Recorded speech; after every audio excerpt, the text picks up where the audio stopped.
Let Z1 be the complex number a plus bi and Z2 the complex number c plus di. So these are two distinct complex numbers. The real parts are different, or they could be the same, and the imaginary parts b and d are different, or they could be the same. The first conjugate property that we will look at is the conjugate of a sum of two complex numbers. We are going to prove that the conjugate of Z1 plus Z2 is equal to the conjugate of Z1 plus the conjugate of Z2. So to prove this, let's start by looking at the left hand side. So we need to add Z1 and Z2.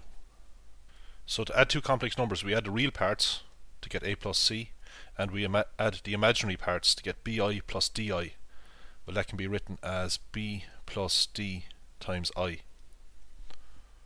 Now we have to get the conjugate of Z1 plus Z2. So we look at this complex number and change the sign of its imaginary part. So the real part is a plus c. You can bracket that to emphasize that this is the real part. The imaginary part is b plus d, and there's a plus sign in front of it, so we change that to a minus sign. Now let's look at the right hand side. Let's get Z1 bar. The conjugate of Z1 is a minus bi. The conjugate of Z2 is c minus di. So we put the terms that don't involve I together. So these two terms constitute the real part. So the real part is a plus c. Now the imaginary part is minus bi minus di. We can write that like this. We just take the minus sign in and multiply by I, we'll get minus bi minus di. So we see that we get the same on both sides. The left hand side is indeed equal to the right hand side. So now we've proven this for any two complex numbers, Z1 and Z2. Now we can extend this result to more than two complex numbers. Suppose we have three complex numbers. Well, the conjugate of the sum of the three complex numbers is the sum of the conjugates of each of the three complex numbers. We can easily prove this by gathering two of them together, say these two. So, we could call this Z1 plus Z2, we could call it Z4. So Z1 plus Z2 is Z4. And since we're just summing two complex numbers here, we can apply the result from part 1 that tells us if we're summing two complex numbers, then the conjugate of the sum is the sum of the conjugates. But since Z4 is Z1 plus Z2, I can write this result like this here. And now we can apply our result, our theorem, to the conjugate of Z1 plus Z2, which we know is the conjugate of Z1 plus the conjugate of Z2. And then we have this here. So you see, we can extend our result to the sum of three complex numbers, and in a similar way we can extend this to the conjugate of four complex numbers, and so on. Next we are going to prove that the conjugate of Z1 multiplied by Z2 is the conjugate of Z1 multiplied by the conjugate of Z2. So I will start with the left hand side. We will multiply Z1 by Z2 and take the conjugate of the result. So what do we get? We get a times c plus a times di plus bi times c plus bi times di. Well, that's bdi squared. There's I times I in this. Next we will gather up the real parts. Well, the terms that don't involve I. bd times I squared is bd times minus 1, which is minus bd. So we get ac minus bd for the real part. Now we put these two terms together to get the imaginary part, factorize I out of them. So we get plus bc plus ad times I. So the real part is ac minus bd and the imaginary part is bc plus ad. So what's the conjugate of this complex number? Well, we just change the sign of the imaginary part. So the real part stays as it is. The real part is ac minus bd, but we change this from a plus to a minus.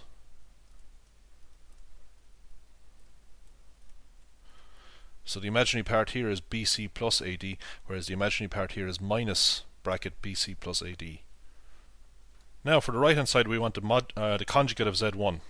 The conjugate of a plus bi is a minus bi. The conjugate of Z2 is c minus di. So multiplying this out, we get AC minus ADI minus BIC plus BDI squared. So the real part is going to be AC minus BD. I squared is minus 1, so we put those together, so that's the real part. Factorize I out of these terms. We can actually write this as minus, I'll write this term first, BC plus AD times I. Just factorize minus I out of both of these terms. So you see that we get the same result.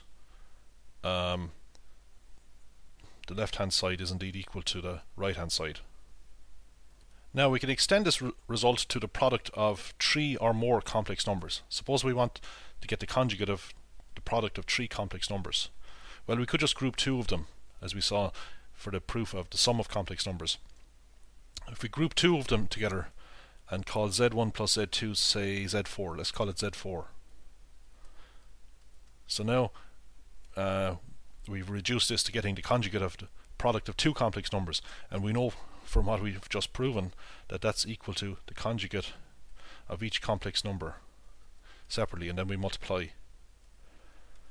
Okay, we just proved that.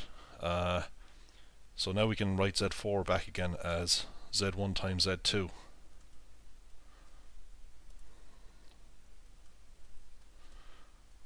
So we have the conjugate of Z1 times Z2 times the conjugate of Z3, and now we can apply the previous results to Z1, the conjugate of Z1 plus Z2. We know that that's the conjugate of Z1 times the conjugate of Z2, and then we have the conjugate of Z3.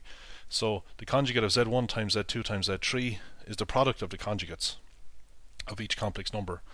And you can imagine extending this to, say, the product of 4 complex numbers. We could use this result. You know, suppose our complex numbers are Z1, Z2, Z3, Z4. We could group 3 of them, and you know, this is just one complex number. We could call it Z5. So we have the conjugate of Z5 times Z4, and we know that that's the conjugate of Z5 times the conjugate of Z4, and then we can use the fact that the conjugate of Z5 is just this here. So we can extend our result to the product of many complex numbers, not just 2 complex numbers. Now in this next property, we're taking the conjugate of any complex number z raised to any power n.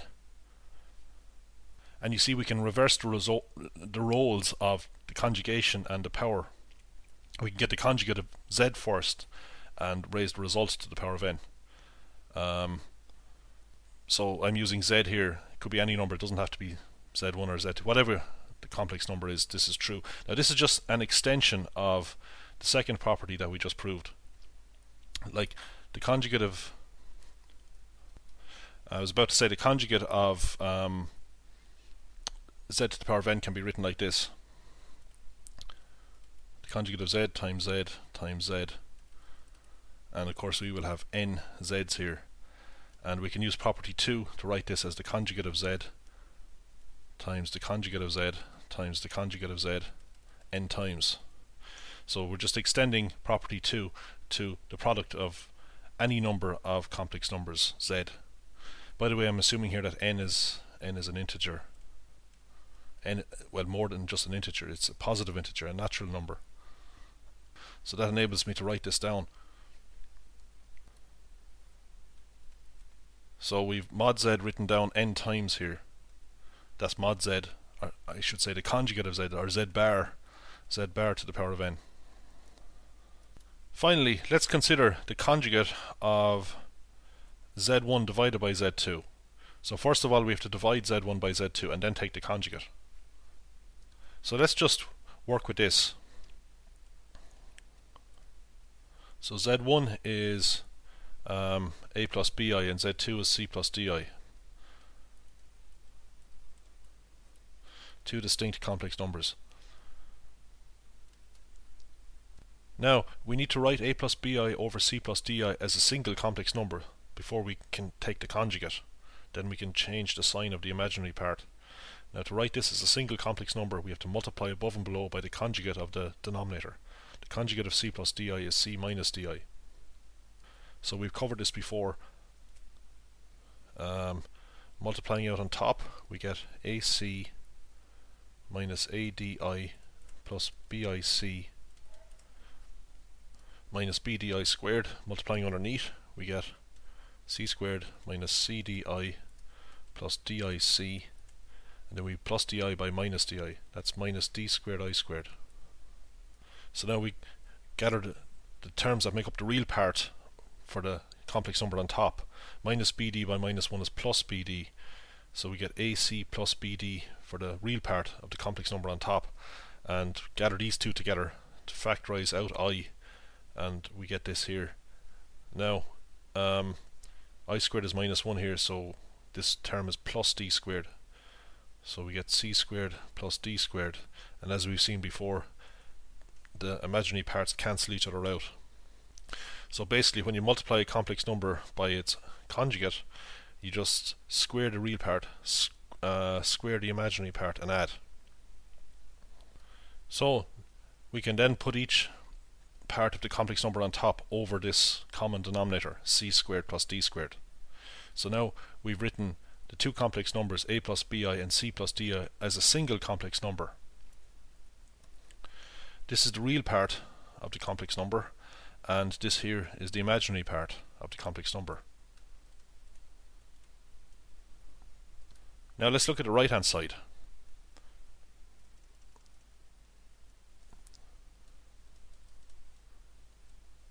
So we want to get the conjugate of z1 divided by the conjugate of z2.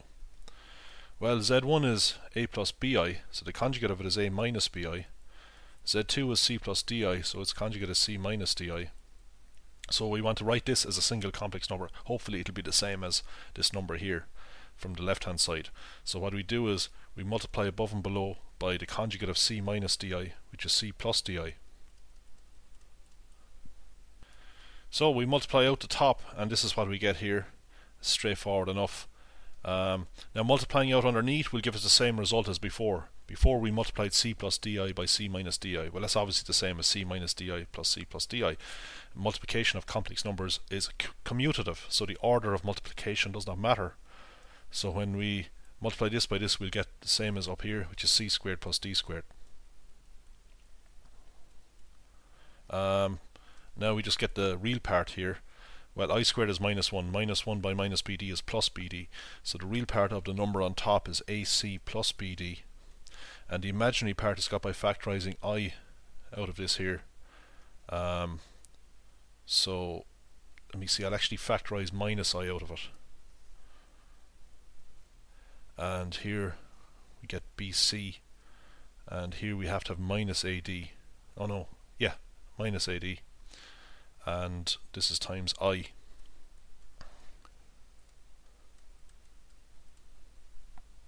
So we just get a single complex number. So the real part is this here, and the imaginary part is this here. Something that I forgot to do for the left hand side was to take the conjugate of this. Okay, so we did the division of the complex numbers, and we must take the conjugate of the result. So to get the conjugate of this complex number, we change this plus sign to a minus sign. So the real part of the left hand side, the complex number on the left hand side, is actually this, and the imaginary part is this here. And we can see that the result from the left hand side is the same as what we get for the right hand side. So now we've proven this result here.